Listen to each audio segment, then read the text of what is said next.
The past weekend was mixed for Ireland, but last season was miserable for Ulster. Yet here we are, still excited to look ahead to the upcoming season. It's time to preview again.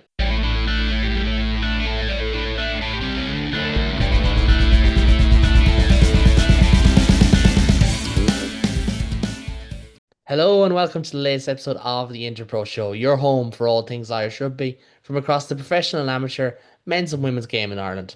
I'm your host, Caelan Scully, lacking the usual dulcet tones. I'm really feeling it today after being in Brighton less than 24 hours, or less than 12 hours ago at this stage. And I'm joined again by Adam and by David with Ben on the, how do I put it, impact subs list. He may feature, he may not, depending on how this goes. But gentlemen, we will start with the World Cup and we'll move on. We'll talk about Ulster. Big news from Ulster today, of course, with Bryn Cunningham stepping aside. But we'll start with the World Cup quarter final, in which Ireland lost by 40, or sorry, World Cup pool stage game, which Ireland lost by 40 points to nil at the hands of the Black Ferns. David, it's a weird one. Like, yes, our hopes were high, but to kind of start it off, if this game finished like 28-7, I think that's what people would say was a fair reflection. It's one of those weird ones, isn't it? Yeah, I definitely think an unfair final scoreline, even if it was a fair final result. I think, going into this game, having done what we set out to do in the first two matches, securing that quarterfinal spot, I think there was a degree of acceptance that it would be hard to get one over on New Zealand again, despite the win in the WXV. I think there was some talk beforehand, I think from Ruby Tui that Ireland might not put out their strongest team or that they wouldn't go hell for leather. That's not the case. They went as strong as they could, and I think that the fixture deserved that kind of effort. And I think right up until 28-7 would have been a respectable finish. But I think even right up until 75 minutes, it was 26-0. It's never nice to be nilled, but it felt like a reasonably fair result. Ireland were definitely the second of the two teams on the day, but to concede those final two tries, it's just frustrating because it makes that scoreline look that bit more insulting and probably that bit less representative of the effort that went in. It obviously the result was poor, but there were positives in that game. I thought Ireland's defensive line speed was very impressive in parts. I thought the fact that they, held New Zealand scoreless for the first 15 in both halves, up until that final 5 minutes, keeping them to just the one score in the second half. It there were positives to take from it. It's just very frustrating that when you finish on that final scoreline, anything you say from there is kind of muted by the big 4-0 on one side and the bigger zero on the other. Yeah, absolutely. And like, testament to New Zealand, I think this is the first performance from a contender that's made us anyone stand up and say they're a contender. And I exclude England, they're tournament favourites, but Canada have hit 40 points repeatedly without looking as impressive as New Zealand have done. But this performance, Braxton Sorensen McGee, 18 years of age, two hat tricks in a row in a World Cup. Like Renee Holmes, phenomenal off the tee. I know it goes down as a misconversion for the Chris Villico try, but like that was more because of quick thinking from Ireland. But Adam, just to bring you in there, like, yeah, we could sit here and talk about New Zealand being contenders, but this is the Interpro show, and ultimately it's about where it went wrong for Ireland. And you look at like offloads 15-4, for example, and there's another stat just down here. Tackle success 85% versus 72. This is where Golfing class showed and arguably showed that Ireland, they might just be a year off, or it could just be a case of a couple too many injuries and knocks and niggles and stuff being picked up along the way as well. Yeah, it's sort of that like that tackle stat is mental when you think about it. When 72% and you make 133 tackles, so that's what you're touching on about 210 tackle attempts compared to the New Zealand one being 85% and them only having 150. It just really shows sort of like that golfing class. and it shows that they are one of the favorites to win the thing, of course, with England as well. It just showed, and Flood coming off as well. Was a big thing that happened in that game, and coming up to France, we want to see them putting in a big performance, and a bigger performance, and hopefully that, like, basically we can get back together, train it up again, and then attack this France game like we did the rest of the games. Yeah, and just to come back to you, David, like you did mention, there are positives there for Ireland. They will look at this game and say, do you know what? In a lot of ways, anything that could go wrong did go wrong. You think of that kick through with Amy Lee Costigan. Only the fate of the world could stop her from scoring, and it did. And the ball rolled about two oscillations too far and into touch. It was that kind of day. But still at the same time, Niamh O'Dowd was phenomenal as a late call up into that team. Eve Higgins looked so sharp before she got two bangs. One really unfairly. It was after she had called the mark, and Ireland didn't get a penalty for that in a game they were already going to lose. It was really frustrating in that regard. But they will have enough. It's just a question of, I suppose, with Ireland's red zone defence and attack struggling. You look at that French power, you just feel like it could end up being the same old story with France, especially when Erin King isn't there, Dorothy Wall isn't there. Dan McMahon will be a doubt. We don't know whereabouts she is in her return. And then, of course, Elena Perry and Fiona Chu didn't feature, but they are expected to return. Yeah, no, I mean, like I think I said at the start, weirdly in a game that where 40 points were conceded, I was rewatching it today and I thought, even before that opening try, Ireland's defense was good. It was aggressive. It was, pushing meters back and back and back. There was a crossfield kick from New Zealand on 48 minutes, and the scramble defense to stop them going over in the corner for what seemed like a certain try there was very good. It was they got too much space out wide. The New Zealand wingers were class, so that has to be allowed for as well. But I think there were a lot of, they're still, this is still a good team. There's still a lot there. There's still a lot there to hang your hat on. I think, you know, the like you said, a lot went wrong for Ireland, went against us, and we were up against a team who were absolutely firing unbelievably. And I think, if anyone comes out of this game, possibly second guessing themselves as much as it'll be Ireland, it might be England, because that performance from New Zealand was just incredible. As for the France game, like I would hope, as long as the psychological impact of this isn't too much, I would hope that this in no way stops Ireland from going out and absolutely putting it all out there for that game, because I think it is within them to have a really good go at this. They're still a good team. They're still all of the positives we had from the previous games, the kicking game, the strong defense, Amy Lee Costigan and Bevan Parsons on the wings. Like there is a lot good about this Ireland team that was underserved by the final result, particularly the severity of the scoreline at the end.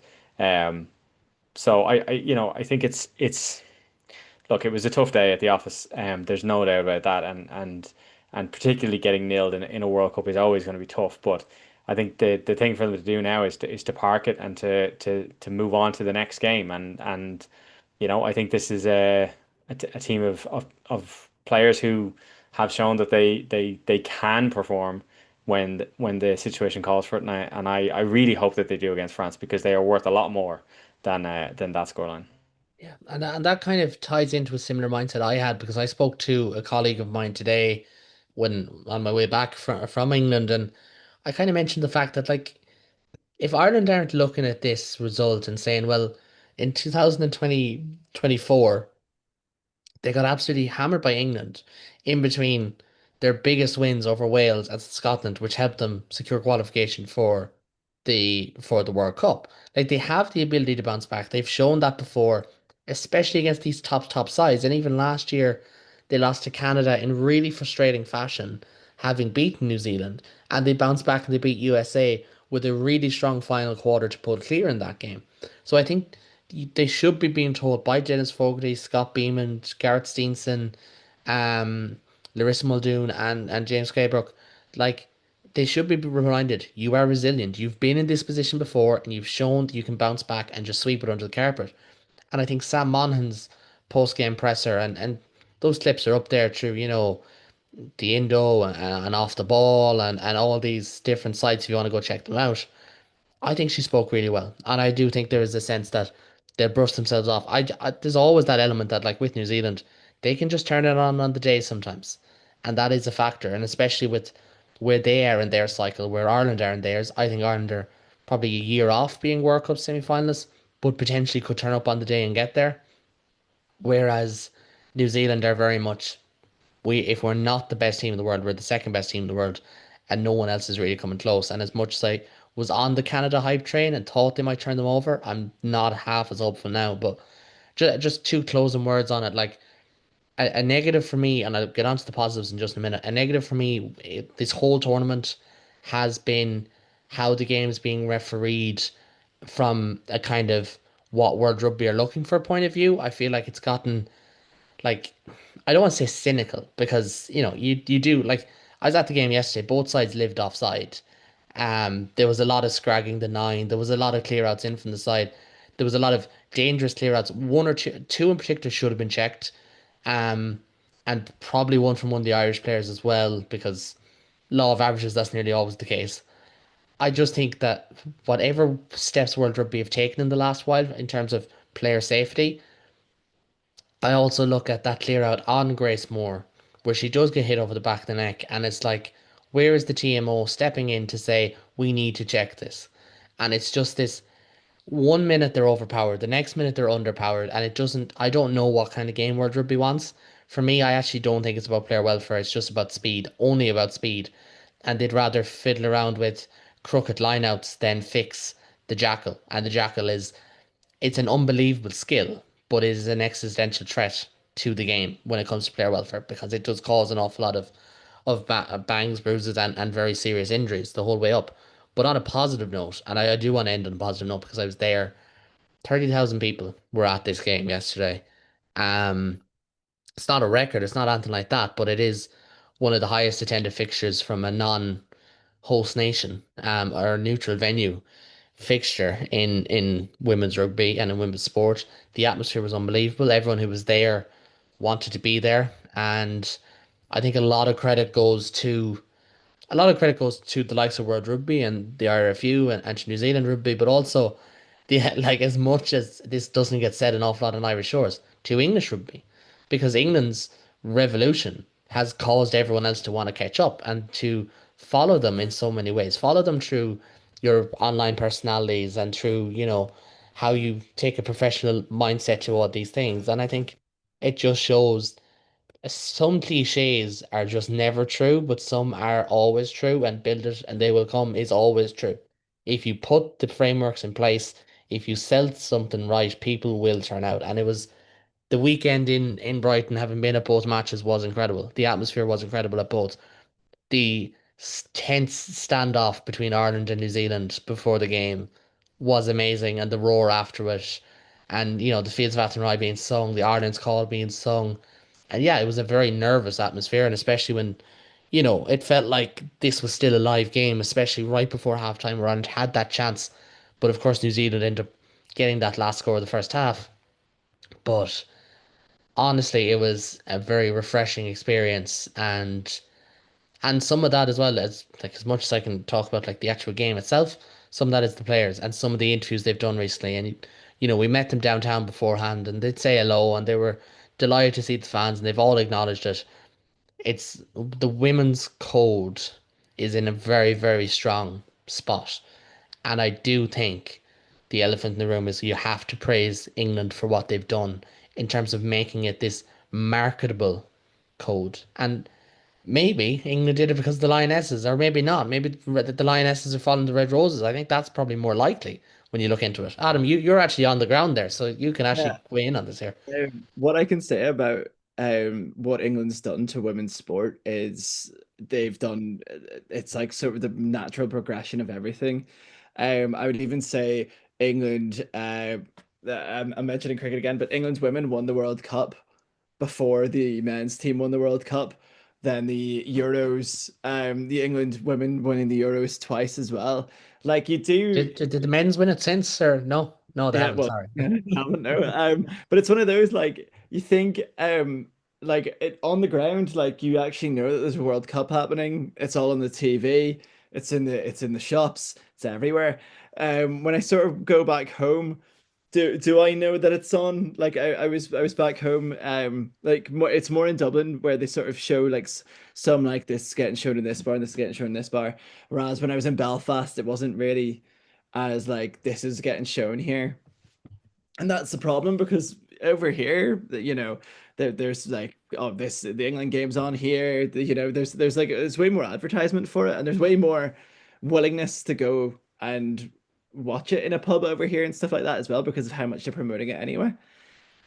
No, it's great to see and more power to it. And I look forward to the less so the quarterfinals, but the semi-finals. No matter what way it falls, we're going to have at least one absolute belter go on it. Also, the fleece is getting released on Wednesday on the 10th. Fleece is getting released in 2 days' time. I And believe I think it's just an entire range of clothes is being released because they hinted at a new men's jersey being released just so far out from where they usually go, right yeah, on the border of the M50 is where that one's going to be launched. Sorry, David. I had to. I had to. But to be fair, David actually knows his way around outside the M50, so he's all right on this. But lads, we have to get into Ulster because so much to discuss.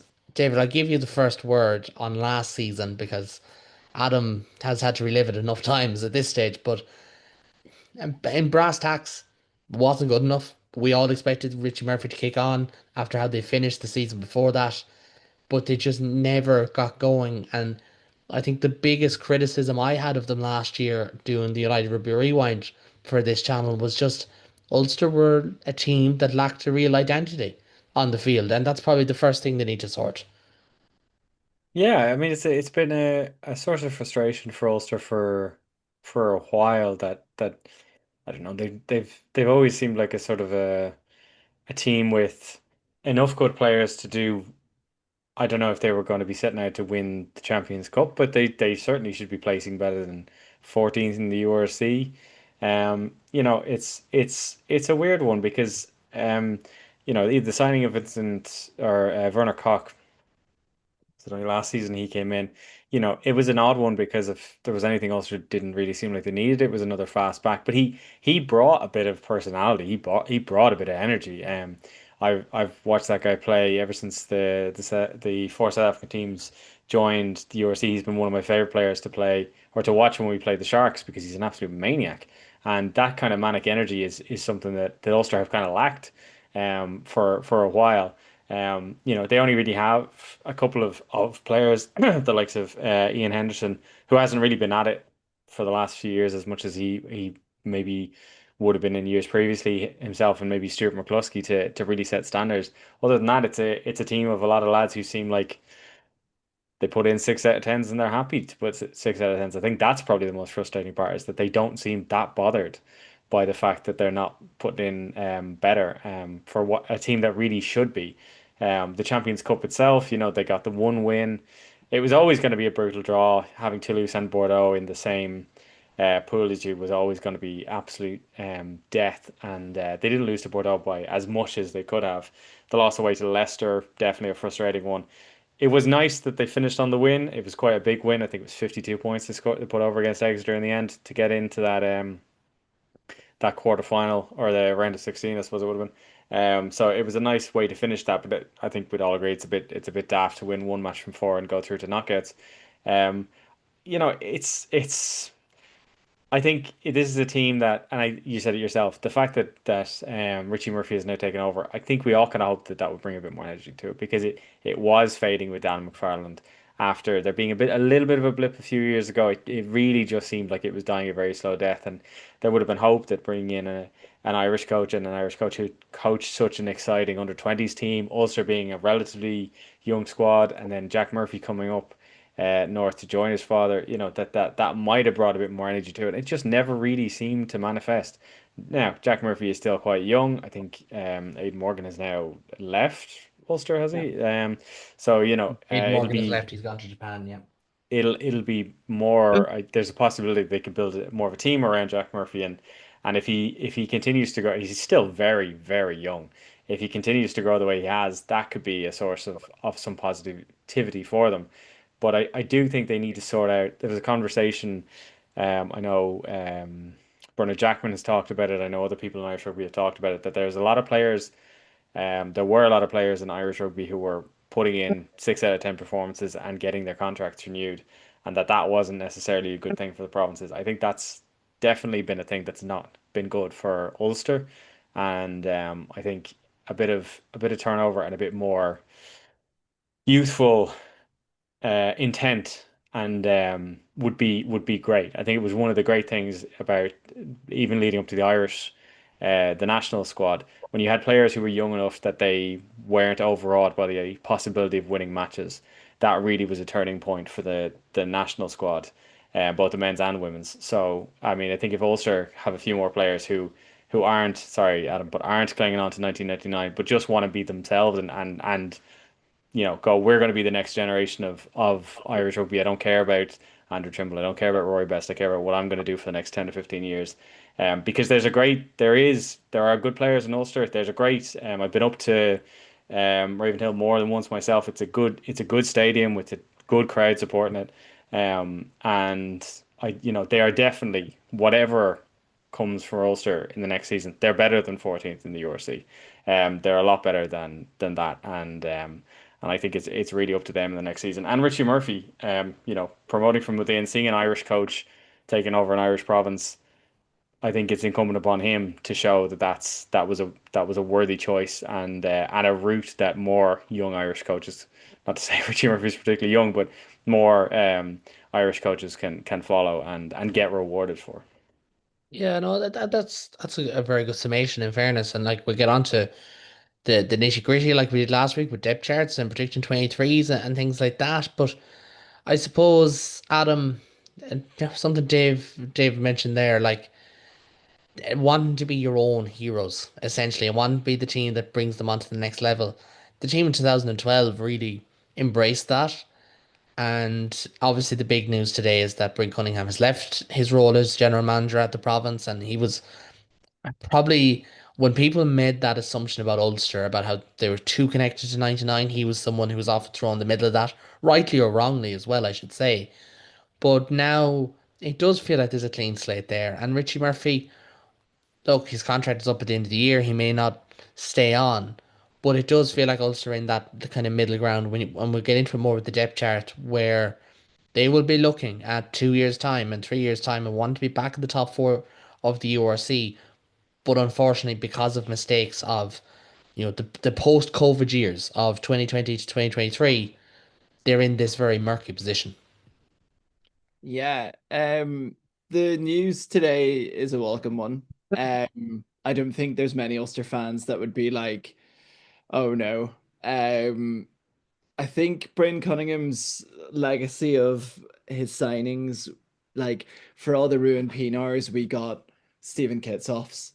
We got we got really injury prone players that came in and got injured within the first couple of seasons. Granted, um, to be fair, Marcel Coetzee did work out as well. He did work out in the end, but he blew two ACLs within his first two seasons.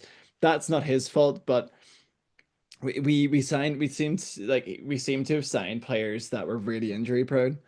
With this new sort of feeling in Ulster at the minute now, because we've got a new sort of coaching setup as well.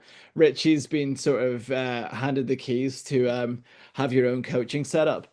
Mark Sexton coming in as attack coach. That's very exciting given looking at Connacht's attack from last season.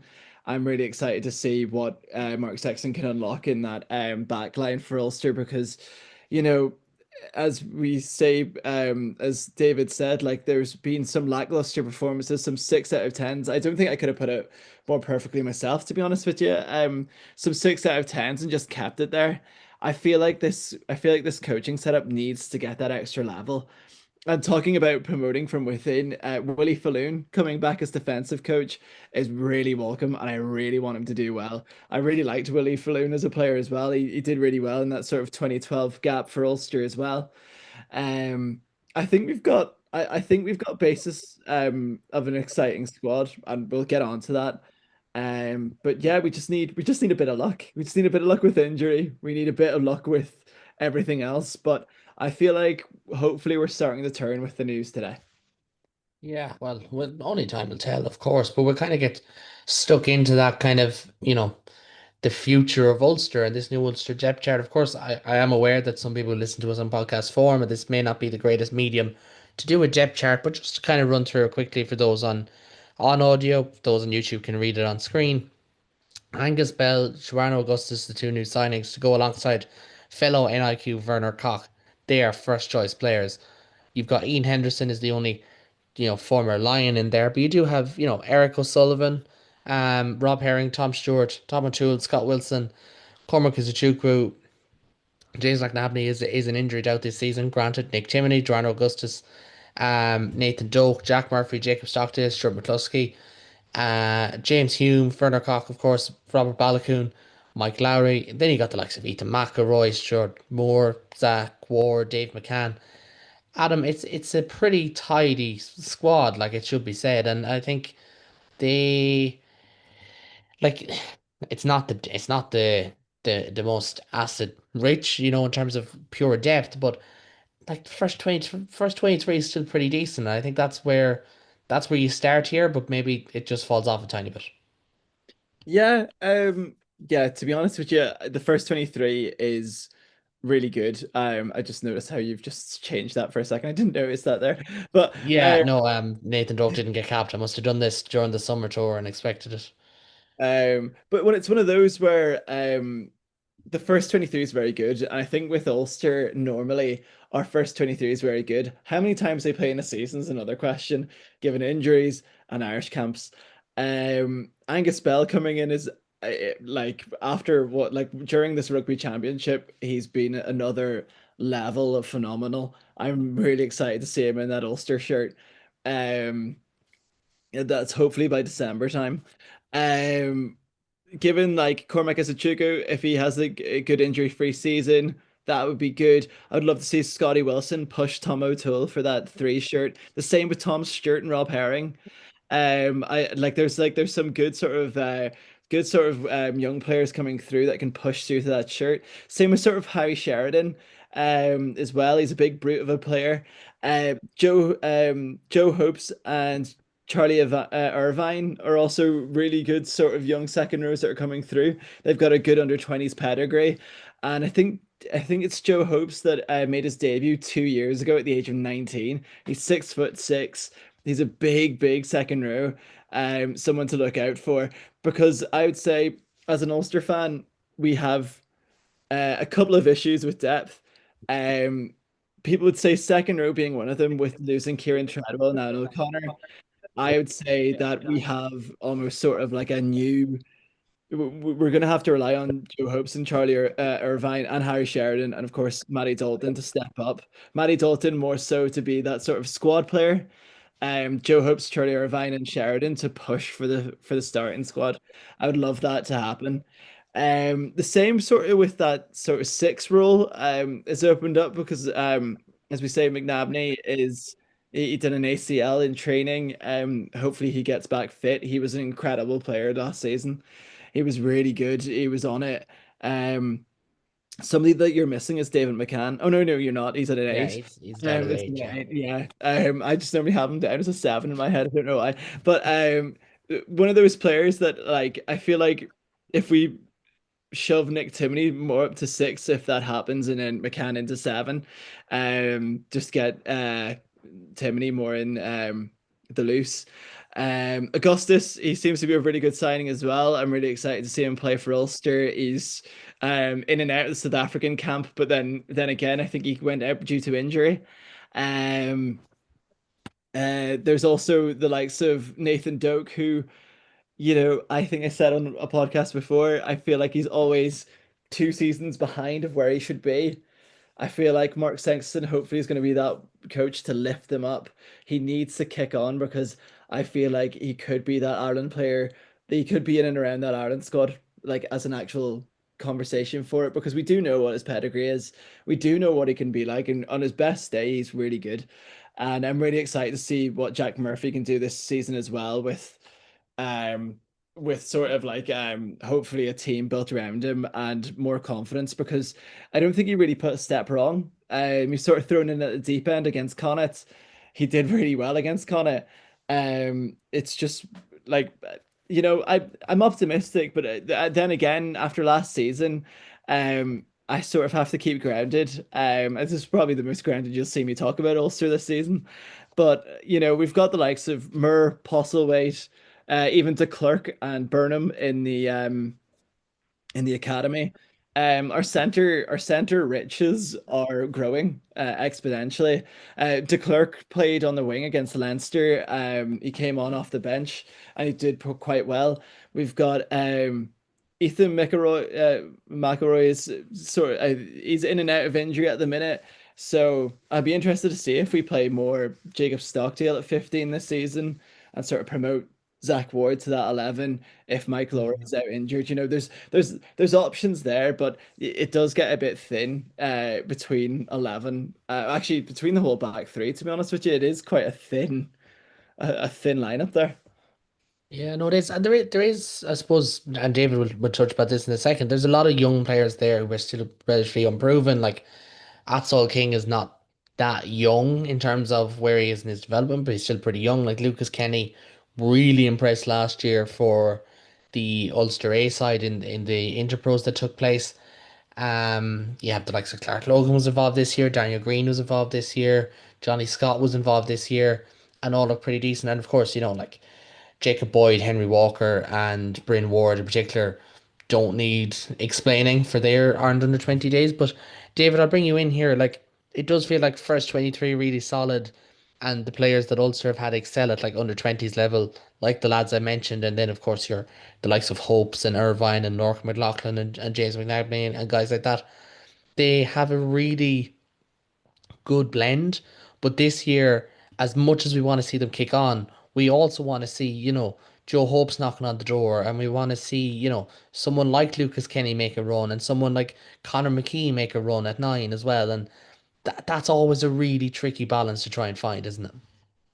Yeah, well, it is a balance, and I think it can be more of a balance for um, a team like who find themselves in a position that Ulster might find themselves in, mid-season where every game is a must win, and the games that maybe if you were in a better position on the table, you might be more comfortable doing a bit more rotation, and you kind of tend to stick with it, so you can end up with a first choice 23 that are never completely full because, as Adam said, injuries always play a part, and then when they are playing, they're all quite tired. So, but there's enough behind. Even looking at the back line, obviously Jacob Stockdale and Verder Cock are the starters.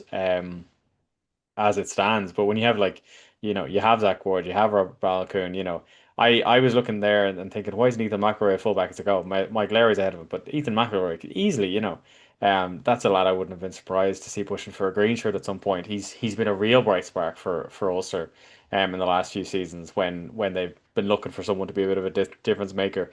Athol King, I wasn't sure, when I heard he was leaving Leinster, I wasn't sure how to feel about that, but to see him find a home in Irish rugby is nice, and it'll be very interesting to see how he goes for Ulster over the next few seasons. And then at 10, Jake Flannery, God, that guy, I think, and I feel a lot of sympathy for Jake Flannery. He moved up north, with this intention of staking a claim, and then only to have Aidan Morgan come in ahead of him from abroad. But I think he's still got a lot to offer at 10. He's possibly got a bit to offer at 15 as well if that comes up.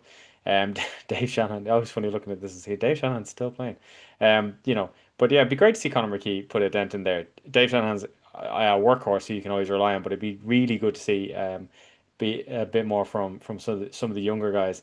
And then the front. I was actually they have an impressive depth there in the front row. In terms of obviously you're always going to need two in every squad, but yeah, you would like to see a John Andrew. Someone who's shown that he has a little bit extra. That if he gets a run of games, Rob Herring is 35 this year, I think. He's someone who really should be contributing a lot more in the next season, and I hopefully opportunities come up. They should come up with the season as full as it is, and yeah, like I think Ulster could do well if they, by the end of the season, they were feeling a little bit more pressure at international windows because they didn't know how many people they were going to be losing to. I think that's something I think they'd like. That's a problem I think they'd like to get used to having again. And there's definitely enough in that squad, certainly over the next few seasons, that should be happening. You're on mute there, Kevin. Oh, millennial. Oh no. Happens to us.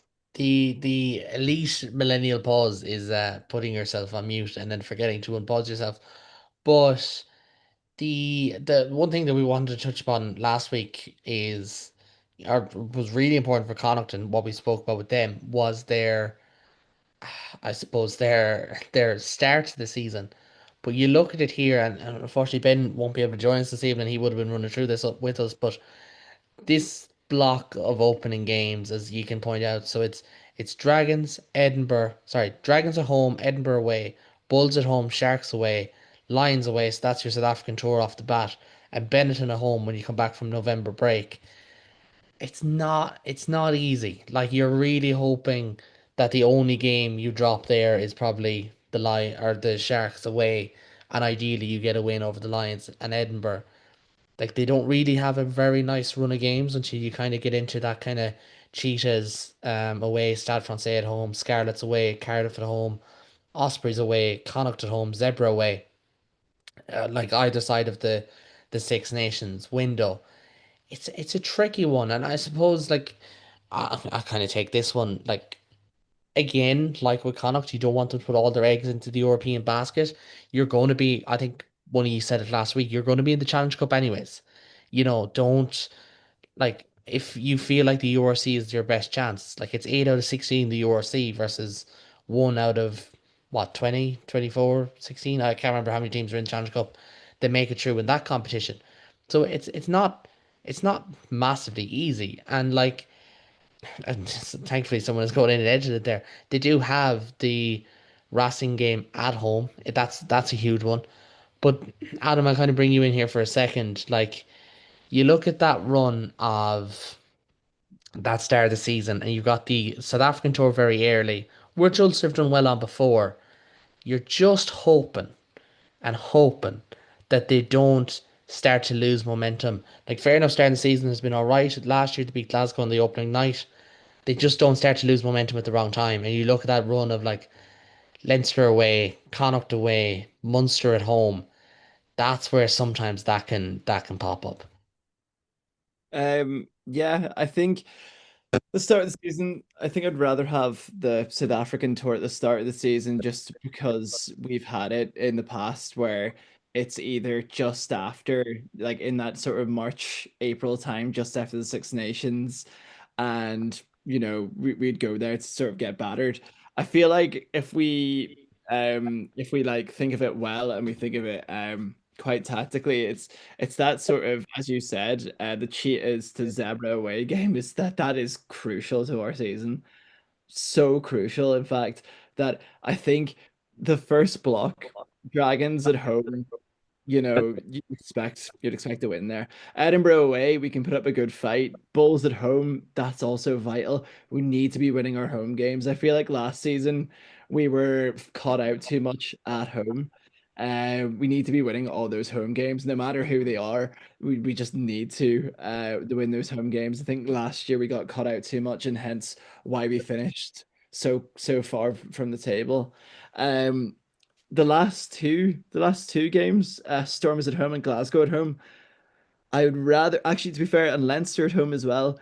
I would rather have those run of three at home because if you get it at the right time, Ravenhill rocking, that sort of, we need that sort of fear factor put into Ravenhill again.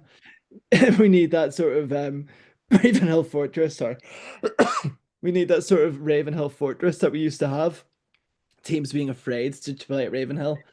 Um, but we haven't necessarily caught that in the last couple of years. But I feel like it's that start that can make a season. I think we're very much like Connacht in the sense that we wouldn't know until a good couple of runs, like a good couple of games in the season where we're going to be at, and we never really peak at the right time necessarily. And if we were towards the bottom of the table and we had Leinster at home, Munster away, Stormers at home, and Glasgow at home, that's going to be a very difficult one to get out of, especially if we're in that sort of bottom stage of the table. If we're in the middle of the table and we were sort of safe, that's when we would start going for it. But I'd say we'd get very shaky in those last four URC games if we were towards the bottom of the table like we were last year. Yeah, no, that's going to be a factor. And from that kind of question marks and questions and answers to a very obvious question that has to be asked, which is kit season. There is a third kit rumored. We don't have that. We can't speak for it. Go on, Adam. I saw it leaked because of Cock and Izuchuku, and then Izuchuku's account got mysteriously deleted. So That must be the throwback to the Wayne Lineker stuff at the start of the summer. But David, I'll let you weigh in on this one as the neutral arbiter this time. Like, not bad. The two home kits, this are the two kits that they have. I kind of had to. I used this image because it got both at the same time. The white one with a little bit of throwback with those sleeves, the black can't go wrong. It's not bad. Now, Sam, home of MDF Moldings, not a very common sponsor and not the sponsor we were too familiar with. But it's not a bad old piece of kit, is it? It's not terrible, and I compliment you on finding an image that has more than 4 pixels in it this time. Can But I know can I between jump in there for 2 seconds? You say that, and then I watched Gloucester Munster highlights today from last Friday in pre-season, and my goodness, I think it was shot on an iPhone 4. And I love Gloucester; they're a great club, but that just reminded me of that. So go on. at least I will say at least that was a club pre-season game. I didn't catch the Ireland Portugal game live over the summer. I had to watch it back, and I really thought it was just the quality of the file that I found. It was heartening to have a conversation with someone last week and realize that is what it looked like live. So yeah, no, conversations have to be had about the quality of cameras at some of these games. But back to the jersey. I will say between this, we won't no spoilers for the later provincial previews, but between this and the jersey a certain Munster nine was wearing, it did seem like Ulster were doing some odd season sorry out of season recruitment between the green Sam on the front of the jersey there. Definitely an odd take, but other than that, I mean, look, uh, white with the red trims. It's a clean jersey. It looks very nice. The black is a level of intimidating. I think they'll want to back up with their performances because it's a nice looking jersey. It's very clean. I think when you have if you're a club that is lucky enough to have primary colors like that as your kit, then you're doing pretty well. Somebody has to be Harlequins at the end of the day. But no, I think they've done pretty well out of this. I think it's a nice one. It's not going to stay white for very long, but it's a nice looking jersey. And Adam, the only question that matters for you as a rugby jersey wearing enthusiast who happens to support Ulster is which one is higher on the Christmas shopping list as of right now? The rumored third kit. But the black one is the nicest one. I am a big I just don't really like kits that have a sponsor that doesn't fit the color scheme. The big green Sam, it just is so confusing to me. It's the Should like should we is there a question to be asked here of swapping sponsors? So Vodafone goes to Ulster and that's red, and Sam, which is green, goes to Ireland, and then two birds, one stone. yeah, I wouldn't mind that. But it really annoys me the fact that Munster have the best Ulster kit this season. Ah, sure, look, we can't help it. We also have, the best of a lot of things down in Limerick. We I also do. realized that that white jersey is going to stay clean because Ulster have that delightful 4G pitch as well, so there's Oh even yeah. isn't even any mud to ruin it. That's There true. was a there was a joke in Ulster in the supporters club when Ruin Pinar was doing a night that you could have won a Purcell like a cleaning product, a Purcell t-shirt signed by Ruin Pinar because his kit always came out white. Like he never took contact because they always protected him. So there's It was somebody out busy. there's somebody, and this is my appeal. I'll pay a tenner for that kit. I'll have it framed in the next. Moving kind of back onto the well, this is on that was on field, but moving back to the on field of this year, and Adam, we tried to predict an Ulster 23, and probably the biggest issue that we faced in this one is one long-term injury doubt in James McNabney and Jacob Stockdale, which is more of an unknown, got injured during the summer in that game against Georgia, which we covered back in the summertime. But our predicted Ulster 23 as of right now is Angus Bell, who of course won't arrive in until the round six game against Benton at the earliest. Rob Herring, Tom O'Toole, Ian Henderson, Cormac Chukwu, James McNabney, Nick Timoney at seven, Gerardo Augustus at eight, Nathan Doak, Jack Murphy, Jacob Stockdale, Stuart McCluskey, James Hume, Werner Cock, Mike Lowry, with a bench of Tom Stewart, Eric O'Sullivan, Scott Wilson, Matthew Dalton, Harry Sheridan, Dave McCann, David Shanahan, and Stuart Moore. Your thoughts on this one, Adam? We are very, very lacking in tens. Like it's really worrying when you think that we're gonna play a split like that, and we don't have a player bar Mike Laurie who hasn't really played 10 in a good couple of years.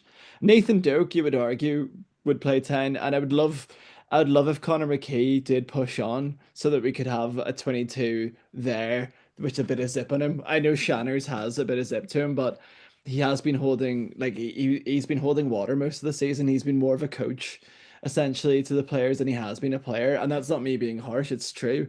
And when he did play that one game, he did show zip and he did show a bit of fight. But I really want Connor McKee to sort of step up.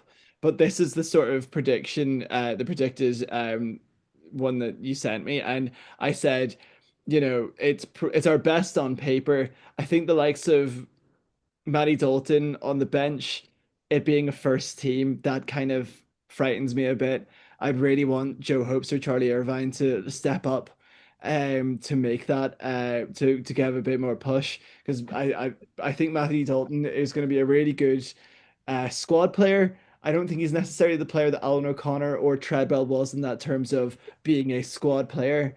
Whereas you have the likes of Joe Hopes and Charlie Irvine who have a good under 20s pedigree, and also, they would like I'd say they put in a pretty good fight for that. Ian Henderson, he's one of those players. I think he's always going to be in the squad. However, he's like he's injury prone, isn't he? He is injury prone, and that also brings in the worry, as I said, of having Dalton in this, having Dalton at 19 and Ian Henderson at four, when we lost the likes of Treadwell and Alan O'Connor last season. I'm really hopeful of this front three and also the bench front three.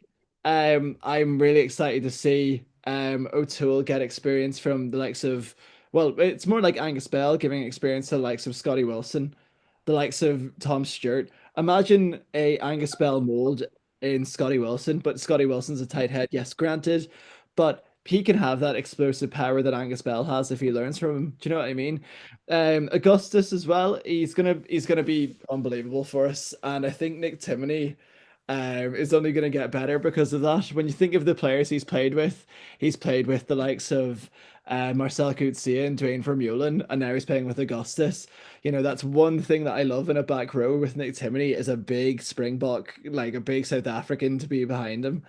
That back line solid. I would really hope that James Hume actually gets a run of games as well. I hope Postlethwaite comes through as well. That it always is going to be a good, exciting center battle. Stuart Moore is it's almost like being a victim of your own talent. He's put down in the Ulster Rugby website as a universal back. That's sort of like an almost like a victim of your own success. As you're going to be a 23, and necessarily you're just going to be there for cover. He's good enough to play anywhere else in that back line, but if he was ever playing for Ireland, it would be a 23. Almost like that sort of Will Addison towards the end of his Ulster career. At 23, and you can cover anywhere, and that's going to be why we have a 7-2 split. Yeah, well, and that's the thing. And like David, like Ulster in certain spots, we highlight this in the depth chart and just there, certain spots really strong, like O'Sullivan and Bell, O'Toole, like the front row in general. And like if McCann is on the bench covering McNabney, Augustus, and Timoney, for example, and then similarly enough at centre, like Ben Carson last year had a really good year. So too did Jude Postlewaite. Their back three depth isn't perfect, but it's not bad either. Like if Ward, Balogun, and Ethan McElroy are your backups and Stuart Moore, it's not bad. Well, back, yeah. But there are areas that are quite thin, and they're in key areas. Second row being one. They've lost two stalwarts at second row who haven't been replaced. Their back row kind of light insofar as James McNabbly will have a long-term injury. Sean Raffel hasn't been able to stay fit. It'll be a big ask for Joan Augustus to go through the same amount of minutes as he did in the Premiership in a much more physical league. There's just these little lingering doubts that we could end up having to look at Ulster's 23 and saying, oh, there's holes in it. And that's where you just, when you got that game against like Racing at home, or you've got an Interpro down the home straight, they're the games where Ulster haven't been fully fit in recent years and it's cost them. And you're afraid that that could come back to bite them again, wouldn't you? Yeah, definitely. I was looking at the your sheet there, and it's funny because you like having Ian Henderson and Cormac Ezechuku in second row there. I think a lot of teams would be very happy to have those two lying out, but how often will Ulster actually have them lying out is the question. I was looking at Ian Henderson from last season. He played 15 games in total. I think five or six of those were for. Sorry, four of those were for Ireland, and then another four were the Champions Cup pool fixtures. So he only played 7 games in the URC last season. And then Cormac Izuchukwu obviously taking the step up to become an international this year as well. And also the fact that he's a switch player, he can play second row, he can play back row as well. So the likes of Harry Sheridan, the likes of Joe Hopes, Matthew Dalton, Charlie Irvine, those lads could see a lot more minutes than you might think at the outset of the season. And I think it's something that they also have struggled with in the past. There is a lot of depth in their back row or their back line, specifically behind 9 and 10. There's a lot of depth there, but those lads need something to work with, and I think that'll be the real challenge. And you'll want to see something from. That's where you'll be looking at Angus Bell and John Augustus to really deliver, because it's been that punch up front and being able to maintain it for 80 minutes that's really been something that's kind of cost Ulster over the season. As fast as Balogun is, as aggressive as Cock can be, as James Hume, I'd love to see him get a full season fit, because there was a time when he was pushing Gary Ringrose at Ireland level, and then he had that really unfortunate injury on the New Zealand tour, and that set him way back. But like, as good as those lads are at the back, they can only do so much with what they're given, and I think, yeah, we're going to be looking to that forward pack to make the kind of impact that they need. I would be hopeful with the depth they've got listed there in the front row. Nick Timoney and Augustus in the back row, and then Dave McCann. I thought he had an excellent season, and that's a lad who should be pushing for Ireland contention. Although obviously the back row is an incredibly competitive position in Ireland. You'd want to see him continue to bring that on. But yeah, I'd be keeping my eye on that second row, because you look, could be the making of someone like Harry Sheridan, but I think he could end up doing a lot of work next season. Yeah, definitely. And Harry Sheridan is a curious case in some regard, for instance, because he had a very good Emerging Ireland tour. Felt like he could have snuck into summer tour coming, for instance, but the season just didn't unfold as he would have liked. But that's the same way for a lot of the Ulster guys. The season just didn't really pan out the way they would have liked. Even someone like Dave McCann or Jude Postlewaite, who started strong, kind of faded over time, maybe an over reliance because of the injuries and things like that. But gents, we'll kind of start to wrap things up here. We're going to get your predictions. Um, Again, player to watch, URC prediction, European Challenge Cup prediction, as well. Adam, I'll start with yourself. Is there is there any player that you want us to keep an eye out for in that Ulster squad, and who would you nail down as your player to watch? My player to watch personally, I'm gonna pick two. I'm gonna pick Scotty Wilson, because I think with O'Toole going in and out of Ireland camp, we're gonna be seeing a lot more of Scotty Wilson, and he's an incredible player. And also, I'm gonna pick Zach Ward. I just enjoy watching him play. I think he's one big season away from knocking on Ireland's door. I think somebody that we haven't really mentioned is enough this podcast is Zach Ward. He's a phenomenal player, and he's the type of winger that can make something out of nothing. And I think that's what we need. It's sort of like that Jacob Stockdale mold, where he can just run over a couple of boys and still beat anyone in a 100-meter race. That it's quite good. Yeah, those are the two. Those are the two I'd look out for. And also one more. If Sean Raffles still stays fit, he still has the URC record for most tackles in a game. When he's fit, he's incredible. It's just he's never fit, and that's the annoying thing about him. When Sean Raffles fit, he could be like knocking on the door to that Ulster 7 jersey. He could make that step up, but he hasn't had a string of games yet to actually fit it in and make that push. But Yeah. well, I picked three. I apologize.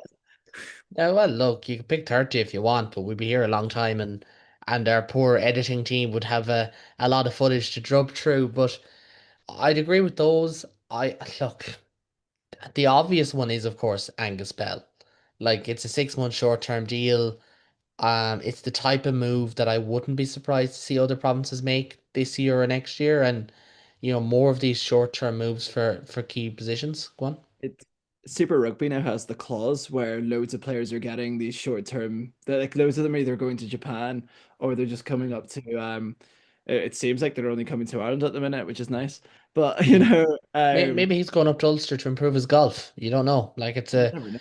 great spot to do so. But like, he's one that I think could be a massive game changer for Ulster. We spoke so often last year about their power build, and it would always felt like they lacked punch in key positions.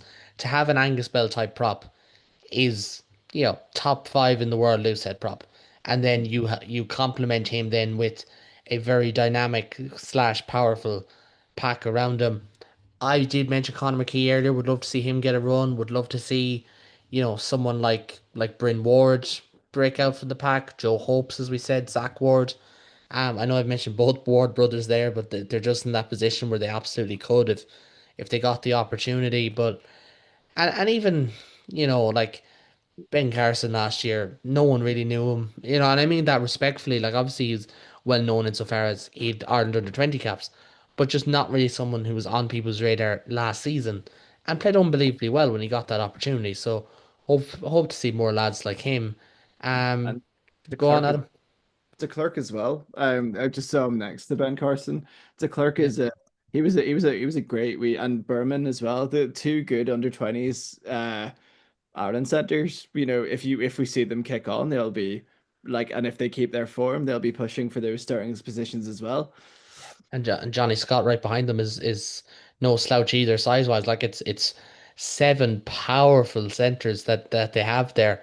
Okay, Moore isn't the is probably the most agile of the lot, but even in saying that, David, player to watch for you. Where are you looking with this Ulster team? I think I'd still have he's 25 now, but I still think Dave McCann has a lot to offer. I think he's a lad who has had kind of semi-talismanic status at times for Ulster over the last season. You know, back row, as I said, is a very competitive position for Ireland, but I don't think it's something he should be ruling out as a target for himself. And then in the centres as well, as you were mentioning, I was just thinking from an Ireland point of view that like we have a lot of very good centres, but we have a lot of not young centres either. In Bundy Aki, Robbie Henshaw, Gary Ringrose is the wrong side of 30 now as well, and has had his own injury issues since the Lions too. And I think Jude Postlewaite, I think he's still only 23. Yeah, he's a Yeah. player who's shown, particularly with James Hume, having the injury concerns he's had. I thought Postlewaite has been a player who's really added a lot of punch to Ulster at times. So, are they? I don't know if they're necessarily the most necessarily going to be the stars, but I think those two players could have a real impact on Ulster season. And if they go well consistently, I think that could help Ulster go well consistently, which is what Ulster need. Yeah. And just kind of moving in then to Challenge Cup, and I just throw it back to you, David. Where do you see Ulster going? Do you see them putting a focus on it? What do you think? Um, I mean, it's European rugby at the end of the day, Challenge Cup or Champions Cup. I have a lot more time for the Challenge Cup than I think a lot of people have. Even from a Leinster point of view, winning it when we did, I think helped a lot because it's European rugby at the end of the day. It's a trophy. It's worth striving for, and in a competition where a lot of teams, particularly Sometimes French and English teams don't seem to care as much about it as they would about the Champions Cup. It can be a real opportunity for ambitious Irish sides to have a real crack at it. Ulster are in a good position. They have both Racing 92 and Stade Francais at home, which means they're only away to Cardiff and the Cheetahs, and the Cheetahs will be in Amsterdam, I think it is. So those Yeah. are four fixtures that, realistically, there's none of those four fixtures that they shouldn't be targeting winning. And they should be putting themselves in a position to have a home run at Europe and like, depending on how the URC is going, I think that could be a real source of positivity for them. I think some knockout rugby back in back in Belfast would be great, and it'd be a really really just reward for what could be a really fruitful season with the fixtures lining up for them the way they do. Definitely, and I'd like to see them make a run. I would like no same as last year, quarterfinal, semi-final, depending on their focus, depending on where they're at in the URC. For myself, Adam, I don't know if you've ever tried getting to Bilbao. It's a tricky spot to get to. So is this one season that you're happy to let it off, or is it let's go win the Challenge Cup and be the first Irish team to do it in 12 years? Yeah, I would love to win the Amlin Challenge Cup, David. Real ones remember it as the Parker Pen Challenge Cup. So that shows the ages there. So yeah, I would love to go to Bilbao to watch a final. I think it's one of those where for Ulster, as an Ulster fan, my first season being that 2011 2012 season, it just happened to be that season was my first season. First game was against Claremont, second game was against Tigers. Then I went to the Aroni game. Then I went to Munster. Then I went to Edinburgh. Then I went to London. We don't talk about that. But anyway, it's one of those where I feel like as an Ulster fan, we need the positivity back. And I feel like as David said, it's a European Cup. I said last week for Connacht, as I will say this week, Irish rugby needs to flex their muscle in the Challenge Cup. We haven't really seen it as a mean to have a European Cup. We always just sort of lackluster it, fall out the last hurdle. Connacht necessarily not last season, but I know for Ulster, we always seem to fall in a semi-final in the Challenge Cup. We need to get to that final. I feel like it's very achievable. I think it's achievable. I think we said what only like 4 or 5 teams are actually gonna try and go for this cup, and I feel like Ulster needs to be one of them. As for the URC, I really hope we get a top eight. The quarterfinal would make it a successful season. I think a quarterfinal is probably the difference between Richie Murphy staying in the job and Richie Murphy not staying in the job, and it's also the difference in recruitment as well. I think it's a lot to be said about recruitment. And if you're in the Champions Cup, you will have that opportunity to get better recruitment. It just happened to be that where you got Angus Bell and Augustus probably sorted before any of that anyway. But that Champions Cup will get you better recruitment. It will get you better players. We will hopefully fill out a team. But you know, as I said, I really want a trophy, and I'd say a final is not too much of an ask, like not too much of a push, not too much of a prediction, but I'd be aiming for that final semi-final in the Challenge Cup with a sixth place finish in the URC. Yeah, well, that ties all that together in a nice, neat little bow. I'm gonna go. See, the problem with this is I didn't write down everyone's predictions last week, so I don't know what I said for Connacht, and I'm thinking something similar. So, on the basis that I think I said Connacht eighth last week, I'm gonna go in Ulster in seventh. I think they'll have to take a massive leap if they're going to get ahead of Glasgow, Bulls, Munster, Leinster, um, those kind of teams. Sharks, although Sharks are hot and gold for URC.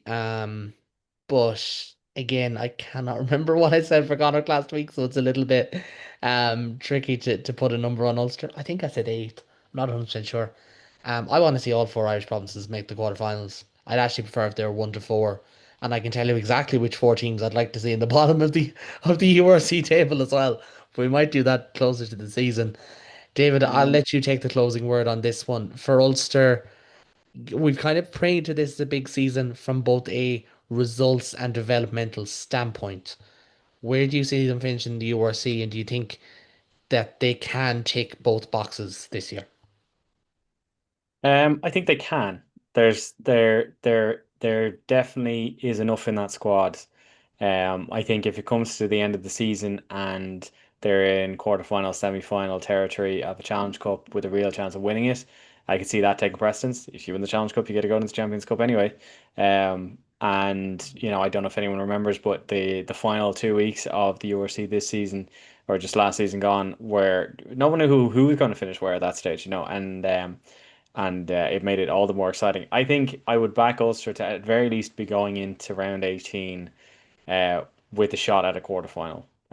Whether it's finishing in seventh or eighth or fifth and sixth, I don't think top four is on the cards for them this season. But I think if they get to the round of 18 and the and finishing in a quarterfinal spot is still on the cards, then I think they've done pretty well at that stage. And how hard they go for that quarterfinal spot might depend on whether or not they've got a final in the Challenge Cup lined up. But yeah, no, I think for Richie Murphy, for this a lot of young guys in this Ulster squad, I think a quarterfinal in the URC and a semi-final in Europe is what they should be aiming for, because it's definitely there for them. And I think that kind of is the underlying tones that we're going to put for all the provinces. I know Leinster, their expectations are a bit higher, but competitive in both tournaments is exactly what we want. But gentlemen, we're going to leave it at that for tonight. My thanks to David and to Adam. This evening we talked, of course, on Rugby World Cup and on Ulster. Next week it'll be Rugby World Cup and on Munster as we look at the province who are now under the stewardship of the renowned Clayton McMillan, and they will want to re-establish themselves as one of the heavy hitters in the URC after, quite frankly, one of the most monster seasons you will ever see last year. And I'm sure Ben will have loads on that, as will I. Might even have a little bit more content on it to come. We also have, as I said, Rugby World Cup coverage. Adam is dying to jump in across me here. Go on. I can't wait to talk about JJ Hanrahan's return. It's The it's his problem. third it's his third stint. His third stint at Munster. He only has two more re-arrivals to come. Um, He gets the but sixth one free. he's what? He gets the sixth one free. This isn't a coffee house, so I don't think that's how it works. But Even for the comments, has there ever been a player that's returned 3 times to a province? That's a good one. I've Ian I Humphries. Ian Humphries. Actually, Ian Humphries might have.